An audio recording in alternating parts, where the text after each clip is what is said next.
बाळे येथील NK kids स्कूलमध्ये शनिवार दिनांक 15 जून 2024 रोजी शैक्षणिक वर्षातील पहिल्या दिवशी बालकांचा प्रवेशोत्सव मोठ्या उत्साहात थाटामाटात साजरा करण्यात आला। शाळेचा पहिला दिवस या दिवशी रंगीत रांगोळ्या, रंगीबेरंगी फुग्यांची कमान, फुलांच्या पायघड्या, सुंदर फलक लेखन, फुलामाळांची सजावट याने शाळेचा परिसर सुशोभित करण्यात आला। मुलांना गुलाबाचे फूल आणि फुगे व चॉकलेट देऊन स्वागत करण्यात आले। या प्रसंगी संस्थेचे मार्गदर्शक राजभाऊ आलुरे, अध्यक्ष विकास कस्तुरे, आनंद भवर, अंजली गुरव, मुख्याध्यापिका श्वेता कस्तुरे, शिक्षिका दीपाली कुलकर्णी, अश्विनी सिंगन, कोमल आद्रिंगे, पूनम कळसाईत, सेविका संगीता हेगडेवार, पालक, शिक्षकेतर कर्मचारी उपस्थित होते। नवागतांच्या स्वागतानंतर सरस्वती पूजन करण्यात आले। तसेच सर्व मुलांचे मुख्याध्यापिका श्वेता कस्तुरे, अंजली गुरव यांनी औक्षण केले। तसेच संस्थेच्या मान्यवरांनीही पुष्पगुच्छ देऊन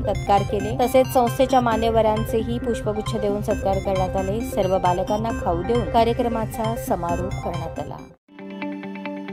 ताज्या बातम्या पाहण्यासाठी प्राईम महाराष्ट्र न्यूज चॅनलला सबस्क्राईब करा।